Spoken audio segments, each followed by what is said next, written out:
I still can't shake the image of my wife's arm twisting like a cheap pretzel right there on our driveway. It was a sunny Saturday morning in early fall 2023, the kind where the leaves in Willowbrook estates were just starting to turn that rusty orange, and birds were chirping like nothing bad could ever happen in our quiet corner of the Seattle suburbs.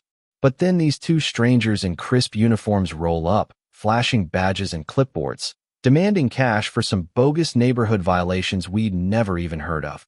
When Brooke pushed back because that's my wife, tough as nails after years in the ear, didn't hesitate. The big guy, Tate, grabbed her wrist and cranked it until that sickening pop echoed like a gunshot. I froze, heart slamming against my ribs, watching her crumple to the ground, cradling the mess of bone and skin that used to be her forearm. And just when I thought it couldn't get worse, the woman, Mia Voss, leans in with this icy smile and drops details about our lives she had no business knowing. Like how Brooke pulls those graveyard shifts at the hospital 3 nights a week, or that I'm glued to my desk coding apps from our home office. Strangers shouldn't know that stuff. It hit me like ice water down my spine. We weren't dealing with run-of-the-mill scammers. This was personal. But calling my cousin Jax? That flipped the script in ways I never saw coming. You ever had outsiders peel back your life like an onion, layer by raw layer? Stick around, because what unfolded next was a nightmare that exposed cracks in the system so deep, it'll make you question who you can really trust. Let me rewind a bit. Name's Alex Harlan, 42 back then, crunching code for freelance gigs that keep the lights on without chaining me to some soul-sucking cubicle. Brooke and I handpicked Willowbrook for the escape sprawling lawns. No nosy HOA breathing down your neck about mailbox colors or lawn lengths. We'd fled that crap from our old spot in Tacoma, vowing never again. So when Mia and Tate showed up that morning, her in a tailored blazer with a laminated ID dangling like a noose, him built like a fridge in a security vest that screamed, "Back off or else." Every instinct screamed fraud. She rattled off fines $8.50 for landscaping lapses and unapproved fence mods, like she was ordering takeout. I laughed at first, waving my deed in her face. Lady, Willowbrook's got 0 covenants. Check the county filings. She just smirked, that patronizing curl of the lip that says you're too dumb to know better. Ignorance isn't a defense, sir. Pay up, or we escalate.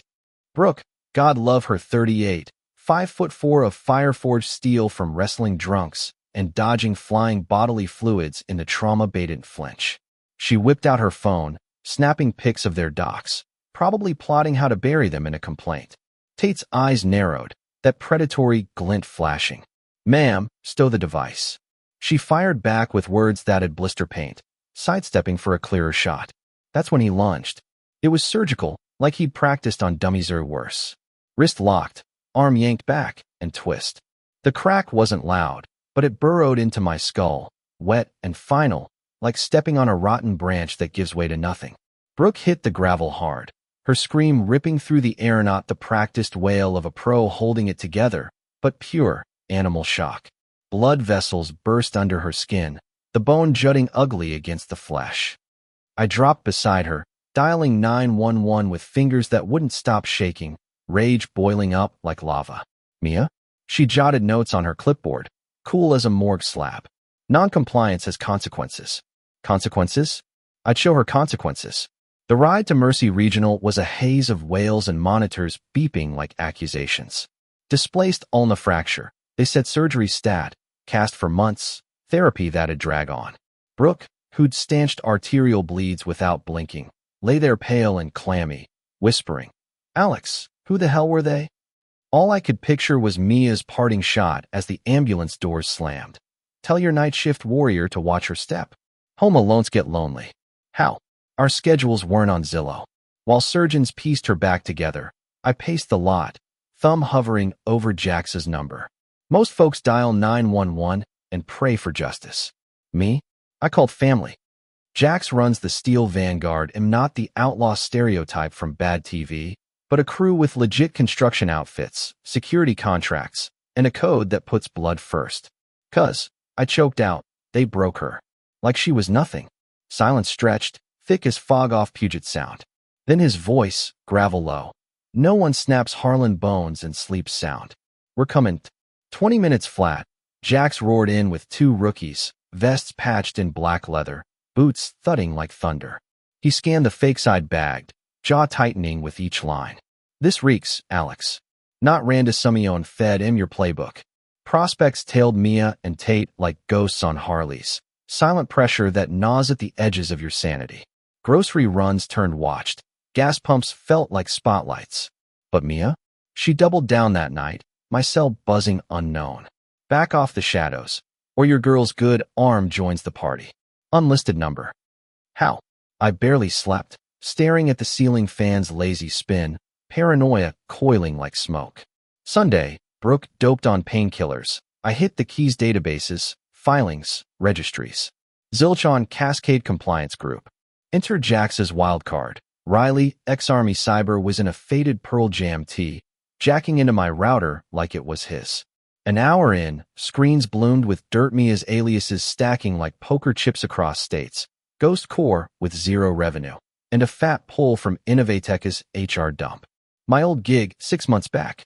They cased you long-term, Riley muttered. This is engineered hell. Monday cracked open the floodgates. My top client panicked. Alex, some suits alleging code theft, rattling off our timelines like bedtime stories. 40% of my pipeline, poof suspensions, demands for files. Mia wasn't content with bruises. She was gutting my world, line by proprietary line. Riley's honeypot lit up mid-call hackers probing my firewalls, sloppy enough to breadcrumb back to a Bellevue server farm wired to Fed contractors. She's not solo, Jax growled. This is syndicate grade. Patterns sharpened. Targets like Uztekis, healers, fresh transplants with skeletons in HR closets. Harassment whistleblowers, all. Brooke, eyes sharpening through the haze, gripped my hand. It's intimate, Alex. Someone you crossed, deep. Chills. Then my Fed case client drops the bomb. Mia name dropped his testimony deets, sealed tighter than a sub's hull. Leaks from justice? Or moles in the machine? Jax flipped to offense. His Empire Vanguard builds wielding pull like a sledge. Audits slammed Mia's shells. Her office swarmed for zoning sins, courtesy of City Hall pals. But she clawed back vicious voicemails to clients laced with internals. Harlan's espionage flagged. Cut ties or regret. One forwarded hers. Peterson promo whispers, pre-announce. My gut nodded. 2 deals cratered. Income evaporating. Desperation scented her next play, bribing a client to perjure on my thefts. Sloppy. That client, knee-deep in a DoD fraud probe. Threaten a Fed witness with classified crumbs? You don't poke that bear, it mauls. Cue the Fed's task force blitz. Badges from Seattle PD to Quantico. Mia's web unraveled, state-spanning, greased by a rotten clerk hawking case files for crypto. Targets? Dozens. All harassment avengers from Cubicle Wars. Jax's crew? Instant assets. Their intimidation reframed as shield. Tuesday's call iced it. Harlan, your Boogie Woman's Julia Hale. Your Innovatech tyrant, canned on your docks. Julia, the harpy who'd weaponized evals, dug dirt via access, fostering a poison pit till compliance bounced her. But she'd burrowed back rogue HR feeds on our move, my roster, Brooks Rhoda. 2 years scheming, forging empires on grudge. Tate, her blunt instrument, pros at persuasion. Wednesday's raid netted him Rico, conspiracy, the works. Bail? Stratospheric. He lawyered up slick, but cracks showed. War peaked Thursday. Fake IRS liens. Licensing inquisitions me life's ledger bled red. Clients ghosted. Isolation clawed in. Jax's net? Tighter. Her fronts folded under probes. Assets iced. Friday, Julia's Hail Mary. Media sob story. Bikers bully biz mom. Jax. Suited under leather. Fed flank. Briefing scribes on her cartel. Narrative somersaulted gang to guardians. Her counter? Presser with Vanguard dope docs. Exposed live. Transcripts of her forgery plots. Fed's mic drop. We scripted your script, Jax drawled. She blanched, Empire ash. But Julia's venom peaked at the rec center Tuesday, dawn fake journos in tow for her reveal. 30 Feds materialized, vests bulging, barking charges till she wheezed. Cuffed, she twisted back, venom-laced grin. Ends with me? Peak Brooks charts, decade back. The soul she couldn't stitch. Gut punch. Brooks' face drained recounting. Elderly slip in surgery. Dorothy Clinny unfixable bleed. Twist? Klein was Tate's gran, scammed by Julia's crew. Malpractice torpedo, primed to nuke Brooks' license. Feds shredded at peer probes cleared her clean. Complications, not crime. Julia's vault? Decade-deep dossiers on us, primed for blitzkrieg. But obsession blinded her while she exhumed ghosts. They gutted her.